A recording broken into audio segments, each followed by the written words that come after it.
Hello. Hi. Good morning. యాక్చువల్‌గా నేను ఈ వీడియో ఎందుకు స్టార్ట్ చేస్తున్నా అంటే, తెలుగులో ఉన్నటువంటి అందరికి భయం పోవడానికి ఓకేనా. తెలుగంటే పెద్ద అర్థాలు ఫస్ట్ దాని యొక్క మీనింగ్, దాని యొక్క టాపిక్ యొక్క లేకపోతే ఆ యొక్క వర్డ్ యొక్క మీనింగ్ మనకు తెలిస్తే అది చాలా సింప్లిఫై అవుతుంది. ఓకేనా. ఇప్పుడు కవుల గురించి గానీ, లేకపోతే లెసన్ గురించి గానీ మనం పెట్టగలుగుతాం. టెట్‌లో అయినా, డీఎస్సీలో అయినా. కానీ ఈ అర్థాలకొచ్చేసరికి, నానార్థాలకొచ్చేసరికి, ప్రకృతి వికృతులకొచ్చేసరికి ఏమైపోతుందంటే రిలేటెడ్ వర్డ్స్ అన్నీ, రిలేటెడ్ పదాలన్నీ ఎక్కువగా అడుగుతుంటారు కాబట్టి, అందులో మనం ఎక్కువగా బాగా కన్‌ఫ్యూజ్ అవ్వడానికి అవకాశం ఉంటుంది. అయితే మరి దీన్ని ఎట్లా మనం సాల్వ్ చేయాలంటే, మనం లెసన్ చదివేటప్పుడే ప్రతి పద్యంలో, లేకపోతే ప్రతి వచనంలో, లేకపోతే ప్రతి కవితలో, వ్యాసంలో ఉన్నటువంటి ప్రతి వర్డ్‌ని చదువుకుంటూ వెళ్ళాలి. అప్పుడు మనకేదైతే ఇప్పుడు మనకు దాని యొక్క అర్థం తెలియదో, ఆ అర్థాన్ని మనం అండర్‌లైన్ చేసుకొని, యాక్చువల్‌గా దాన్ని వేరే దగ్గర చూసైనా, లేకపోతే గూగుల్‌లో గానీ, చాట్‌జీపీటీలో గానీ ఎక్కడైనా సరే మనం దాన్ని వర్డ్ యొక్క మీనింగ్‌ని రాసుకొని, ఆ మీనింగ్‌తో సహా మనం ఆ పాఠ్యాన్ని, ఆ పాఠ్యాంశాన్ని, ఆ పాఠాన్ని చదివినప్పుడే ఈ యొక్క ఫుల్‌గా మనకు అర్థమనేది అవుతుందన్నట్టు. అర్థమవుతుంది. బట్ మనకు టెట్‌లో, డీఎస్సీలో చూసినప్పుడు ఆ వర్డ్‌కు సరైనటువంటి అర్థాన్ని, లేకపోతే సరైనటువంటి నానార్థాలని, లేకపోతే సరైనటువంటి ప్రకృతి, వికృతి పదాలను మనము తొందరగా ఐడెంటిఫై చేయడానికి అవకాశం ఉంటుంది. ఓకేనా. తెలుగు మన మాతృభాష అయినప్పటికిని కూడా మనం తెలుగులో 30కి కనీసం 20, 22, 21 మాత్రమే సాధించగలుగుతున్నాం. కానీ ఎందుకు మిస్టేక్ చేసుకోవాలి? 30కి 30 రావడమే మన ధ్యేయంగా పెట్టుకొని టెక్స్ట్ బుక్‌లను చదవడం మనం ఫాలో చేయాలి. సో, యాజ్ ఇట్ ఈజ్ ఏమవుతుంది, మనం టెట్‌కి ఎప్పుడైతే ప్రిపేర్ అయితామో దాన్నే యాజ్ ఇట్ ఈజ్‌గా మనకది ఈ డీఎస్సీ కూడా యూజ్‌ఫుల్ అవుతుంది. ఇప్పుడు మనము నైన్త్ క్లాస్ లెసన్‌లో ఉన్నటువంటి ధర్మార్జున లెసన్ గురించి చూసుకుందాం. ఓకేనా. ఫస్ట్ ఇక్కడ చదవండి, ఆలోచించి చెప్పండి అని చెప్పేసి మనకొక పద్యం ఇచ్చిండు. ఓకేనా. కుజనుల్ కొందరు రేగి ఈ వసుమతిన్ క్రూర స్వభావంబుతో అనేటువంటి పద్యంలో ఫస్ట్ ఈ యొక్క కుజనుల్ కొందరు రేగి అంటే కుజనుల్ అంటే సజ్జనులకు వ్యతిరేక పదం ఇది కుజనుల్. కుజనులు అంటే చెడ్డవారు.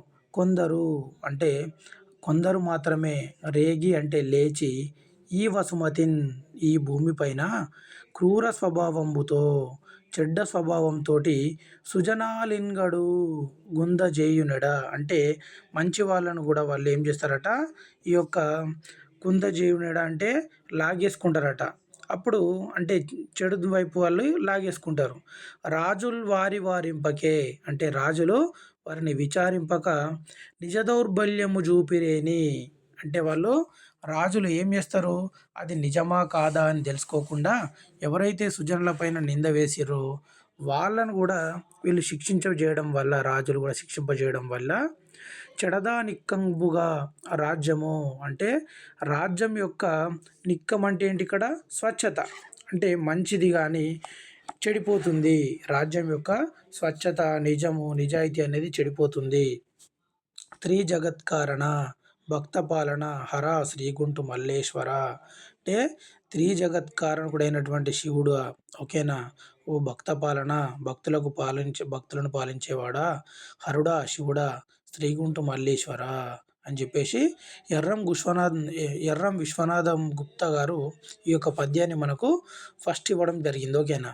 కాబట్టి మనం ఇది కన్ఫామ్‌గా బాగా గుర్తుంచుకోవాల్సినటువంటి పద్యం. సజ్జనులు బాధలను నివారించే వాళ్ళెవరు? సజ్జనుల బాధలు నివారించే వాళ్ళెవరు? కేవలం రాజు మాత్రమే. దుర్మార్గులు విజృంభించినప్పుడు రాజులు ఏం చేయాలి అంటే నిజాన్ని, ఓకేనా, నిజమేది, అబద్ధమేది అని తెలుసుకొని అప్పుడు మాత్రమే ఎవరైతే ఈ యొక్క ఆహ్, ఎవరు ఈ యొక్క క్రూరులు ఉన్నారో వాళ్ళను మాత్రమే శిక్షించే విధంగా చట్టాలను చేయాలి. ఈ పద్యాన్ని అనుసరించి రాజుల పరిపాలన ఎట్లా ఉండాలని మీరు అనుకుంటున్నారంటే ఇక అది మనం సొంతంగా రాసుకోవడానికి అవకాశం ఉంటుంది. పాఠం నేపథ్యం ఉద్దేశం. ఓకేనా. ఫస్ట్ మనకు ధర్మార్జునులు అని తెలవగానే పాఠం లెసన్ యొక్క నేమ్ చూడగానే దీన్ని మనం ఏమని అర్థం చేసుకోవాలి. ఓకేనా. ఇది ఒక ఏంటిది మన ఆహ్, రామాయణ, మహాభారత కథలలో మహాభారతంలోనే ఈ యొక్క ధర్మార్జునులు ఉంటారు కాబట్టి, పాండవుల కథ కాబట్టి ఇది మహాభారతానికి సంబంధించిందని చెప్పేసి మనము ఫస్టే అర్థం చేసుకోవాలి. ఓకేనా. దీని ఇతివృత్తం ఏమిటి అంటే నైతిక విలువలు తెలియజేయడం అన్నట్టు. అర్జునుడు, ధర్మరాజు యొక్క గుణగణాలను ఈ పాఠ్యాంశం తెలియజేస్తుంది కాబట్టి, వాళ్ళ విలువలను, వాళ్ళ నైతిక విలువలను మనము గ్రహింపాలి అని చెప్పేసి దీని యొక్క ఇతివృత్తం. ఓకేనా. దీని ప్రక్రియ ఏంటిదంటే ప్రబంధం. ఓకేనా. మనకు మున్ముందు వస్తుంది. ఇదే ప్రక్రియ అని చెప్పేసి మున్ముందు వస్తుంది చూడండి.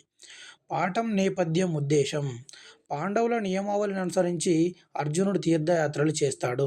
ఈ క్రమంలో సక్రమ రాజ్య పాలనకు కావలసినటువంటి అంగబలాన్ని సాధిస్తాడు. అంటే పాండవులు ఒక నియమావళిని ఏర్పరచుకోవడం జరుగుతుందన్నట్టు. ఇప్పుడు అది చాలా విశాలంగా ఉంటుందన్నట్టు ఆళ్ళ నియమావళి అనేది. చెప్తే మళ్ళా వాళ్ళ నియమం ఏంటి? పాండవులు ఈ యొక్క అరణ్యవాసం చేయాలి. అరణ్యవాసం అయిపోయిన తర్వాత మళ్ళా ఒక 1 ఇయర్ అజ్ఞాతవాసం చేయాలి. అజ్ఞాతవాసంలో ఒకవేళ వీళ్ళు ఎవరినైనా గుర్తుపడితే మళ్ళా వీళ్ళేం చేయాలి? మళ్ళా అరణ్యవాసం చేయాలి. మళ్ళా అజ్ఞాతవాసం చేయాలి. అయితే అదొక నియమావళిని అనుసరించి అర్జునుడు ఏం చేస్తాడట? తీర్థయాత్రలు చేయడం స్టార్ట్ చేస్తాడట. ఈ క్రమంలో సక్రమ రాజ్య పాలనకు మంచిగా రాజ్యాన్ని పరిపాలించడానికి కావాల్సినటువంటి ఎవరైతే యోధులు ఉన్నారో, ఎవరైతే ఈ యొక్క అంగబలాన్ని ఫిజికల్‌గా సైనికులను సాధించడం అనేది జరుగుతుంది. రాజ్య విస్తరణకు అవసరమైన పరాక్రమ ప్రదర్శన చేస్తాడు. అదేవిధంగా రాజ్యాన్ని విస్తరించడానికి అయినట్టు అవసరమైనటువంటి పరాక్రమ ప్రదర్శన అనేది చేస్తాడట. ఉలూచి, చిత్రాంగద, సుభద్రలను కూడా పెళ్లి చేసుకుంటాడు. ఈ కథను ఆధారంగా చేసుకొని వర్ణనలతో పెంచి విజయ విలాసం అనే ప్రబంధాన్ని చేమకూర వెంకట కవి రచించాడు. ఓకేనా. చేమకూర వెంకట కవి ఈ యొక్క విజయ విలాసం అనేటటువంటి కావ్యాన్ని రచించాడట.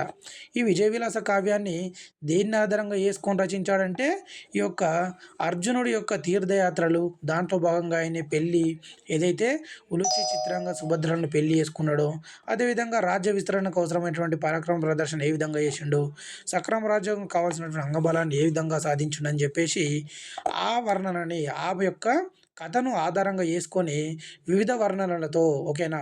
అష్టాదశ వర్ణనలు ఉంటాయి కదా ప్రబంధంలో. ఓకేనా. అష్టాదశ వర్ణనలతో 18 రకాలైనటువంటి వర్ణనలతో ఈయనే పెంచిండన్నట్టు. దాన్ని కొద్దిగా ఎలాబొరేట్ చేసి విజయ విలాసం అనే ప్రబంధాన్ని చెమకూర వెంకట కవి గారు రచించారు.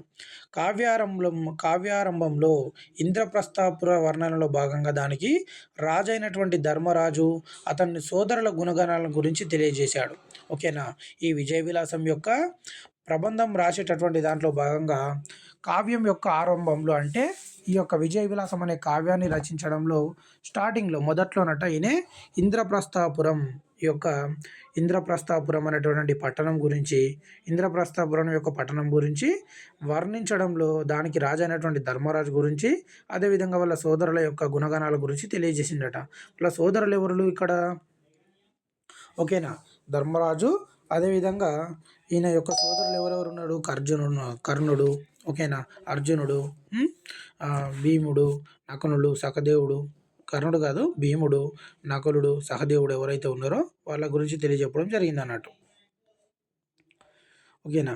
కోరిన కోరికలు తీర్చడంలో, శత్రువులను జయించడంలో పాండవులు పేరుగాంచారు. అన్నదమ్ముల అనుబంధం, ప్రేమ, స్నేహభావం, సహనశీలత వంటి మంచి లక్షణాలు ముఖ్యంగా ధర్మరాజు ఆజ్ఞా పరిపాలన వ్రతాన్ని, అర్జునుడి యొక్క పౌరుష సత్వ స్వభావాలను ప్రతి మానవుడు అలవరుచుకోవలసిన మంచి లక్షణాలను ప్రబోధించడమే ఈ యొక్క పాఠం ఉద్దేశం.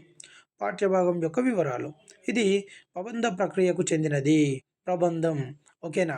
మనకు ధర్మార్జునులు అనగానే ఈ యొక్క ప్రబంధం అని గుర్తుకు రావాలి. ప్రబంధాన్ని ఫస్టు మనకు ఈ యొక్క పాఠం నేపథ్యం ఉద్దేశం ఎక్కడైతే చూస్తున్నామో అక్కడనే వస్తుంది ఇది ప్రబంధ ప్రక్రియ అని చెప్పేసి. ఓకేనా. ప్రబంధం అంటే ఏంటి ఇక్కడ? ఇతిహాస పురాణాలలో ఒక చిన్న కథను వర్ణనలతో చెప్పడమే ప్రబంధం. ఓకేనే. ఇది కూడా ఏంటిది? ఇతిహాసం. ఇతిహాసం ఏంటి ఇక్కడ? రామాయణం, మహాభారతాలు ఇతిహాసాలు కాబట్టి ఆ ఇతిహాసంలోంచి ఒక చిన్న కథను ఒక అర్జున్ యొక్క వాళ్ళ యొక్క ఇంద్రప్రస్థానపురం అనేటువంటి పట్టణం యొక్క చిన్న కథను ఆధారంగా తీసుకొని వాళ్ళు ఏం చేసిండు ఈయనే వర్ణనలతోటి ఓకేనా వర్ణనలతోటి పెంచడం జరిగింది. ప్రబంధం వర్ణన ప్రధానమైనది. ఓకేనా. ప్రబంధం యొక్క ముఖ్యమైనటువంటి లక్షణం ఏంటట? వర్ణనం అనేది ప్రధానమట. దీనిలో 18 రకాల వర్ణనలు ఉన్నాయి. ఈ పాఠ్యభాగాన్ని ప్రతిపద్య చమత్కారాచనుడు చీమకూర వెంకట కవి రచించినటువంటి విజయ విలాసంలోని ప్రబంధంలోని ప్రథమాశ్వాసంలోనిది. ఓకేనా. చెమకూరి వెంకట కవట ప్రతి పద్యాన్ని చమత్కారంగా అంటే ఏ పద్యానికి అదే స్వతంత్ర భావంతో ఉండేలాగా ప్రతి పద్యాన్ని చమత్కారంగా రాసి ఈ యొక్క రాజుకు అంకితం ఇచ్చిండట ఈ యొక్క విజయ విలాసం అనే కావ్యాన్ని. అది కూడా తర్వాత తర్వాత వస్తుంది, మనం చూద్దాం. ప్రబంధంలోని ప్రథమాశ్వాసంలోనిది. ఓకేనా. యాక్చువల్గా మనకు ఇది ఏ ఆశ్వాసంలోనిది అని చెప్పేసి మనకు ఎగ్జామినర్ అడిగినట్టయితే ప్రబంధం. ఓకేనా. మనకు ఈ యొక్క ధర్మార్జునులు అనగానే ధర్మార్జునులో ఉండేటటువంటి దా, ఈ ప్రబంధంలో ఉండేటువంటి దాను మనము యాడ్ చేసుకోవాలన్నట్టు. ఇప్పుడు మనకు కొన్ని ఈ సముద్రం అనగానే లేకపోతే వారధి అనగానే ఇప్పుడు రాముని యొక్క సేతు ఇట్లా ఎట్లయితే మనం ఐడెంటిఫై చేసుకుంటామో అదేవిధంగా ప్రకృతి వ్యక్తులు కూడా ఎట్లా ఐడెంటిఫై చేసుకుంటామో అదేవిధంగా ఈ యొక్క వ్యతిరేక పదాలు కూడా ఎట్లా ఐడెంటిఫై చేసుకుంటామో మనం వీటిని కూడా అలాగే రాసుకోవాలి ఇక్కడ. ఓకేనా. ప్రబంధం అనగానే ధర్మార్జునులు లెస్సను చూడంగానే మనకు అది ప్రబంధంలోనిదని. అదేవిధంగా విజయ విలాసం అనగానే విజయాన్ని ఎవరు సాధిస్తారు? ప్రథములే సాధిస్తారు కదా. మొదట అయితే ఎవరైతే ప్రథమంగా సాధించడం జరుగుతుందో, ఎవరైతే ఫస్ట్ వస్తారో అతనే సక్సెస్ అయినట్టుగా, అతనే విజయాన్ని సాధించినట్టుగా మనము ఇప్పుడు ఎగ్జాంపుల్ గేమ్స్ పెట్టిర్రు అనుకోండి మన స్కూళ్ళలో కానీ లేకపోతే బయట కానీ, అక్కడ రన్నింగ్ రేస్లో ఎవరైతే ఫస్ట్ వస్తారో అతన్నే సక్సెస్ అయినటువంటి వ్యక్తిగా, అతన్నే విజయుడిగా మనం ప్రకటించడం జరుగుతుంది కదా. సో అదేవిధంగా ఇక్కడ విజయ విలాసం అనగానే ఇది ప్రథమాశ్వాసంలోనిది అని చెప్పేసి మనం ఐడెంటిఫై చేసుకోవాలి. ఓకేనా. తర్వాత కవి పరిచయం. చెమకూర వెంకట కవి లక్ష్మణామాత్య పుత్రుడు. అంటే ఆమాత్యుడు అంటే ఏంటంటే ఇక్కడ మంత్రి అని అర్థం అన్నట్టు. చెమకూరు వెంకట కవట లక్ష్మణ అనేటటువంటి ఆమాత్యుని పుత్రుడట. ఈయన తంజావూరు రాజ్యాన్ని పాలించి విజయభవన కవి పండిత సభను నిర్వహించిన అభినవ భోజరాజు బిరుజాంకితుడైన రఘునాథ నాయకుని ఆస్థాన కవి. ఓకేనా. ఈ చేమకూరి వెంకట కవి లక్ష్మణామాత్యుని పుత్రుడు. అదేవిధంగా తంజావూరు రాజ్యాన్ని పరిపాలించినటువంటి ఎవరైతే రఘునాథ రాయలు ఉన్నారో ఆయన కవి పండిత సభను విజయ భవన అని పిలవడం జరుగుతుంది. అతని బిరుదు ఏంటట? అభినవ భోజరాజు. ఓకేనా.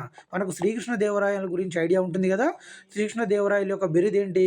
ఆంధ్రభోజుడు. ఓకేనా. అదేవిధంగా ఇక్కడ ఈయన రఘునాథరాయల యొక్క బిరుదు అభినవ భోజరాజు. అక్కడ శ్రీకృష్ణదేవరాయల యొక్క కవి పండిత సభ ఏంటి? భువన విజయం. ఓకేనా. కానీ ఇక్కడ మాత్రం ఏంటి? విజయ భవన. సో ఇట్లా మనకి ఏదన్నా కవుల గురించి వచ్చినప్పుడు దానికి రిలేటెడ్గా ఉన్నటువంటిది ఇక్కడ ఇదే పేజీలో లేకపోతే పక్కన కానీ మనం రాసుకోవడం జరగాలి. ఓకేనా. అట్లా రాసుకున్నప్పుడు మనకు రిలేటెడ్గా ఉంటుంది కాబట్టి తొందరగా ఐడెంటిఫై చేయడానికి, తొందరగా గుర్తుండడానికి అవకాశం ఉంటుంది. భవన. ఓకేనా. విజయ భవనం. ఇక్కడ మనకు భవనం గుర్తుపెట్టుకోవాలి. అక్కడ భువన విజయ ఆల్రెడీ మీరు చాలాసార్లు చదువుంటారు కదా శ్రీకృష్ణదేవరాయల గురించి. కాబట్టి భువన విజయ అనగానే శ్రీకృష్ణదేవరాయలు గుర్తొస్తారు. విజయ భవన అన్నప్పుడు మనకు రఘునాథరాయలు గారు గుర్తుకు రావాలి.